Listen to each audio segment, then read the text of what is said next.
Hinihiling ko ang lahat na tumayo at tayo ay manalangin. Panginoon, maraming salamat po sa umagong ito. Amen. Okay, maaari na kayo umupo. Magandang umaga rin po, teacher. Ako nga pala si Teacher J. Mark. Sino nga ulit ako? Teacher J. Mark. Okay, magaling. Kumain na ba ang lahat? Opo. Okay, very good. Ngayon class ay magtatala ako kung sino ang lumiban sa ating klase. Present, teacher. Jimboy, Present, teacher. Chris, Present, teacher. okay, magaling. Walang lumiban sa ating klase. Ngayon class, sino nakaalala sa ating tinalakay kahapon? Okay, Jessa? Patungkol po sa computer. Okay, magaling. Ito ay patungkol.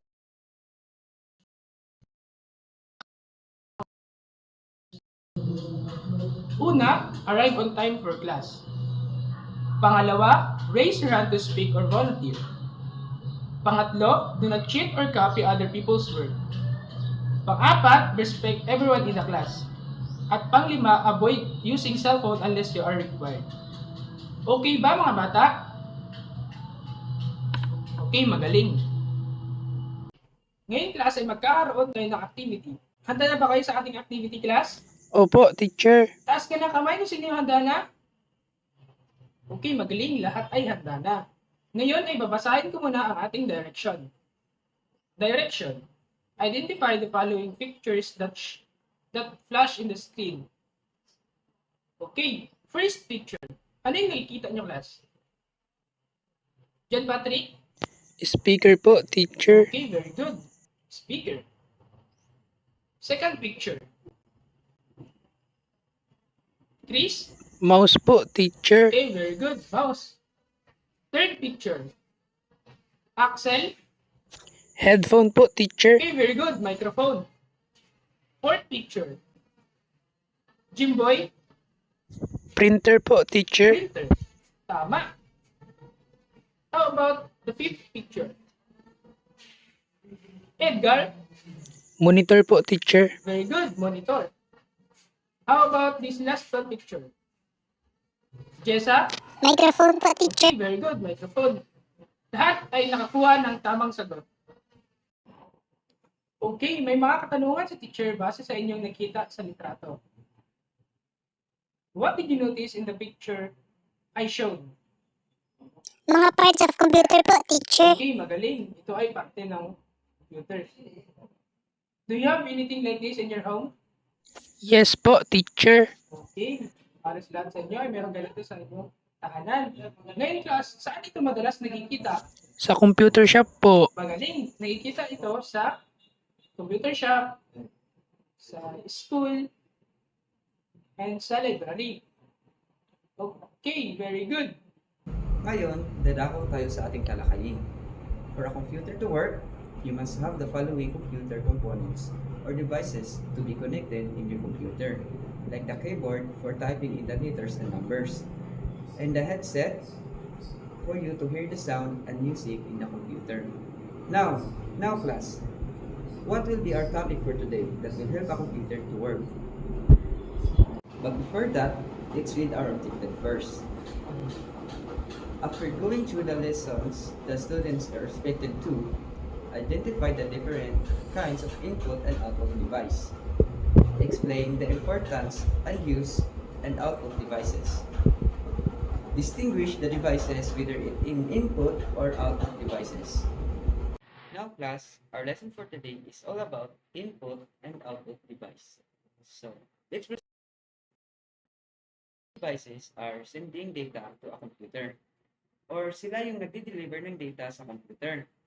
So I have here examples ng mga parts ng computer na nagde-deliver ng data. For example, keyboard, mouse, scanner, microphone, digital, and camera or camera wheel. Now, let's proceed to output devices. Mas known a display or produce the results. So, output devices daw ay sila yung nagpo-produce ng results sa computer. So, I have here pictures that show the examples of output. First is monitor, printer, headphone, and speaker, and etc. As Naintindihan niyo ba ang kaibahan ng output and input devices? Okay, very good. Now, sino makabigay sa akin ng example ng output devices? Axel? Monitor, teacher. Tama. Monitor. Another example of output. Yes, Jimboy? Headphones po. Tama. Headphones. Okay. Let's proceed to example A. Input devices. Chris? Mouse po. Tama. Mouse. Another one. Jimboy. Input devices. Keyboard po. Okay, very good. Keyboard. Magaling. Ngayon, naintindihan niyo na ating itinalakay kanina, magkakaroon tayo ng activity. Babasahin muna ni teacher ang direction. Directions.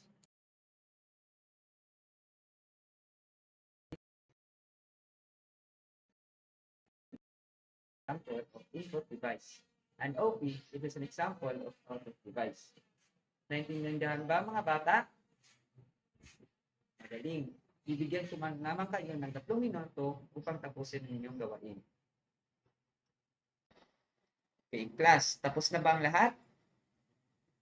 Okay, mahusay. Pakipasa ang papel sa harapan and count on 5. 1, 2, 3, 4, 5. Andito na ba ang mga papel sa harapan? Magaling. Now, class, for other kinds of input devices and output devices by using this table to list down on new answers. You may research on how internet for reference. This is to be passed and checked by next meeting. Naintindihan ba mga bata? Okay, magaling. Hinihiling ko ang lahat na tumayo. Goodbye mga bata.